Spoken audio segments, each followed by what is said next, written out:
What I wish people understood about baby sleep. First, why should you even care about what I wish? If you don't know me, hi, I'm Valerie. I'm a therapist specialized in birth to six, mental health, and sleep. I've helped over 1,000 families get sleep without using any cried out of any form or any kind. And today I'm going to talk to you about the things that I wish people understood about baby sleep that would make life postpartum much less stressful and parents not feel like they're failing because they're dealing with just normal baby sleep, but they just don't know about it because a lot of the information online is based on adult or cultural expectations, not actually based on how babies actually sleep or what they need. So I'm here for that. So if that's something that you're interested in, make sure to follow so you can get more of my videos. So let's get to it. The first thing that I wish people understood, very basic thing, sleep is a biological function. Okay? There's a lot of information out there that constantly talks about teaching your baby to sleep or forming habits. We'll talk about habits soon, and kind of making your baby sleep a certain way. The problem is sleep is a bodily biological function, and how your baby sleeps is impacted by so many more things than their schedule or following the right sleep habits, because they're not a robot, they're a baby. The way sleep works generally, and this develops over time, and with development, is we sleep in sleep cycles. For newborns, they're very short. They can be as short as like 20, 30-minute cycles. Once the system is fully developed, they're closer to 90-minute cycles.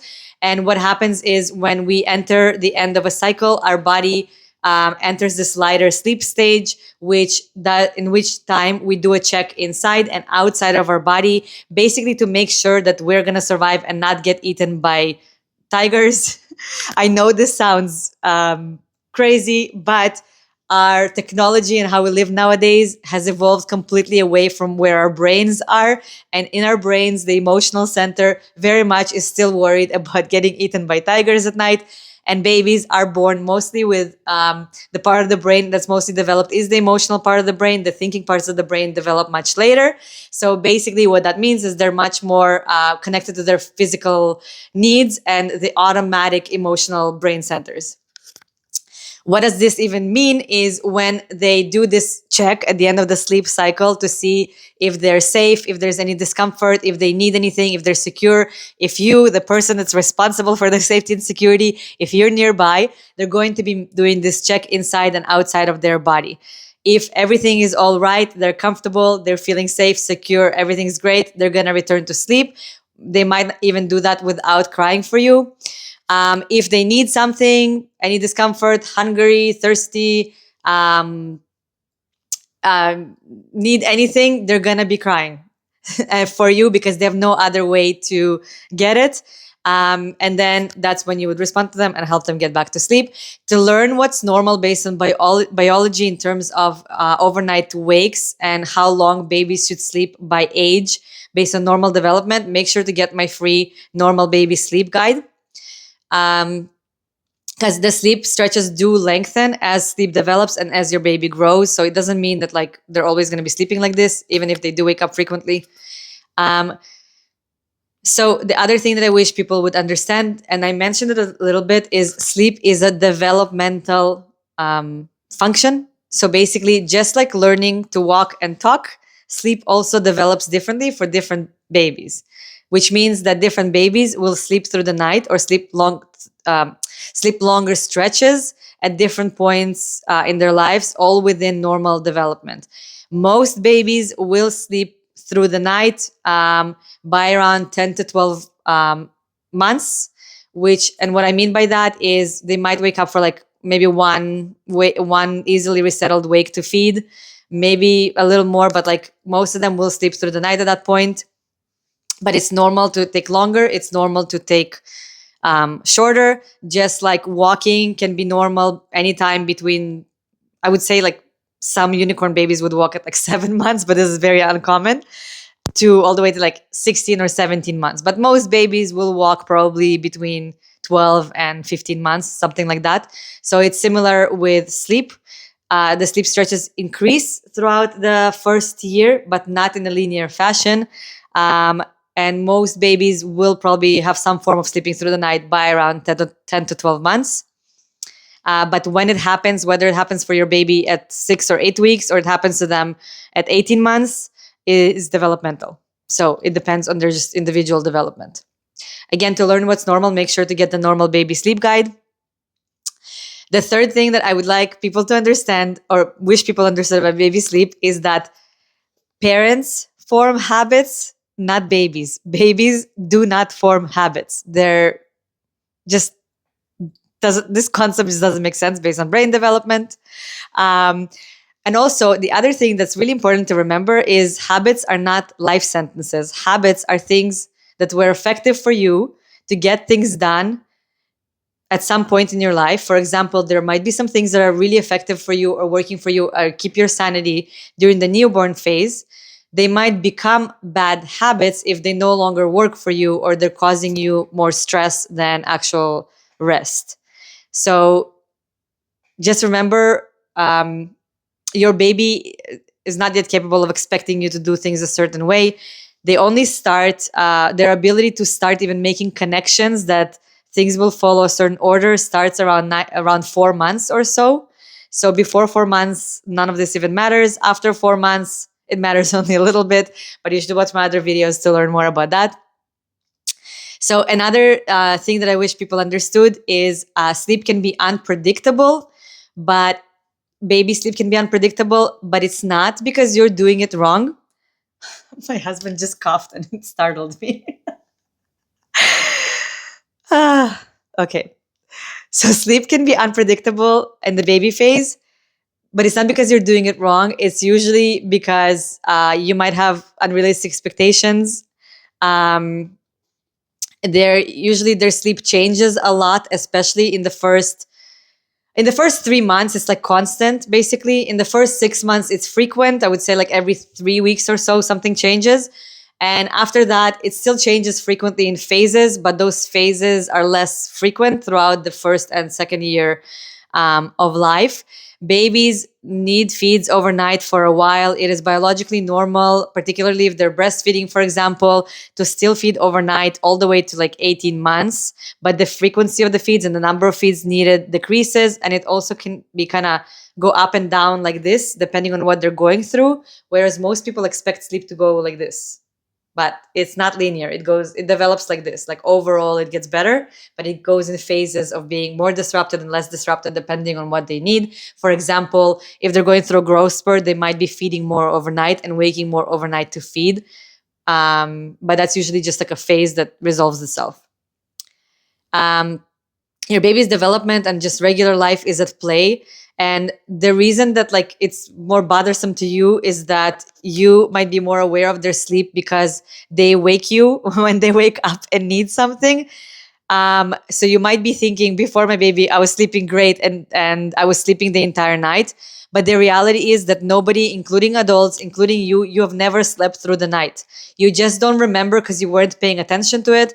But just like with babies, your body goes through cycles where it checks in and outside of the body whether you need something. The reason you don't really remember it is if you wake up thirsty, you get the water and you return to sleep. If you wake up scared or uncomfortable or miss your partner, you roll up to your partner or whatever it is. You don't think about it because it's just a normal part of your life. Whereas with babies, we think about it so much more because they're waking us up, not necessarily when we want to be awake. So it's disruptive to our sleep. The other thing that I wish people understood about baby sleep is mostly not actually in your control. Yes, there are things we can do to maximize our baby sleep. What I help parents do in my programs is learn what's normal, understand your baby, but also get to the root cause. Like, is there something wrong? Is the sleep telling us that there is something wrong? Or is their sleep pattern telling us that everything is normal and is just a part of development? Because if there is something wrong, we do need to help them out. Like, for example, if they're uncomfortable, if they, I don't know, if there's something causing their wakes. But generally speaking, really, it's about just learning to like get through that phase of life. It goes by pretty quickly, and kind of have to adjust to their needs rather than trying to manipulate their sleep. Trying to manipulate their sleep and get them to fit into like an adult world can feel very stressful. because it just goes against your instincts and their biology and just how nature designed it. So if sleep is feeling stressful, it's probably because you're going against what is actually needed for you and your baby at this stage in life. So remember, it's okay to do what you need to do at this very unique part of life to get through it and make the space to like actually enjoy your baby. You can't enjoy them if you're constantly obsessing over the right schedule because you think you're failing all the time because you're trying to reach unrealistic expectations that were never designed for your baby. Okay, so I alluded to the next one. The next thing I wish people understood about baby sleep is you cannot teach sleep. It is a biological function. You can only teach your baby what to expect when they cry at night. So the way sleep training, like cry it out based sleep trainings work is they teach the baby what to expect when they wake up at night. It is an option if it's something that aligns for you. I don't offer cry it out based sleep training approaches, but if the parent is fully aware that that's what's happening and they're comfortable with it, like it's your personal choice. I'm not here to tell you what to do with your baby. If that doesn't resonate with you and you resonate more with kind of getting to the root cause and with my approach, then my account is for you. But basically, just remember, you cannot teach a baby to sleep. You can only teach them what to expect when they're crying at night.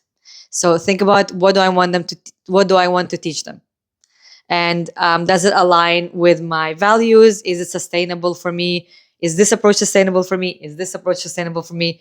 Just know that there's no one solution to sleep problems. There's lots of options, and there's a lot of choices between cry it out approaches and completely just waiting for sleep to improve on its own. There is lots of in between, and my approach is actually something in between. I help you maximize your baby's sleep while also understanding and accepting the things that we cannot change because we're dealing with babies.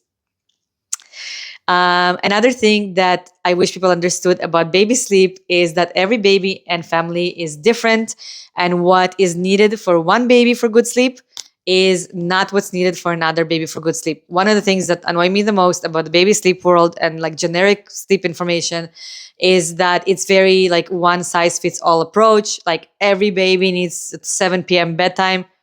Not true. Every baby needs 12 hours overnight sleep. Not true. Naps have to be 2 hours long to be good naps. Not true. Every baby, every family is different, and it's very important to do what results in good, peaceful, rested, happy, enjoyable sleep for all of you. I alluded to this in the whole video, but I just want to summarize with saying that your early phase with your baby and early postpartum should be handled with care.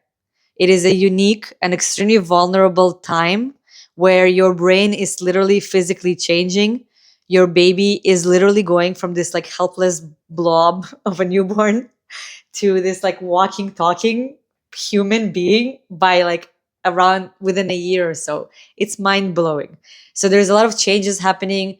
It's a very vulnerable time for you as a parent because you're doing something you've never done before and never had any training to do. And there's a lot of people who might want to take advantage of that. So choose your people carefully. Only listen to advice and information that makes you feel good, that makes you feel supported, that encourages you to do what you feel is good for you. If anyone makes you feel otherwise, this is not the time to deal with them. This is the time to limit those interactions and really focus on the people that make you feel good and confident and empowered to tune into who you want to be as a parent and what feels good and right to you for your baby. Only you are the parent to your baby, nobody else. Okay, I hope you like this video. Thank you so much for being here. I wish you sweet dreams and cuddles and all the good things. And if you like this video, comment, share, all the things. And I hope to see you next time.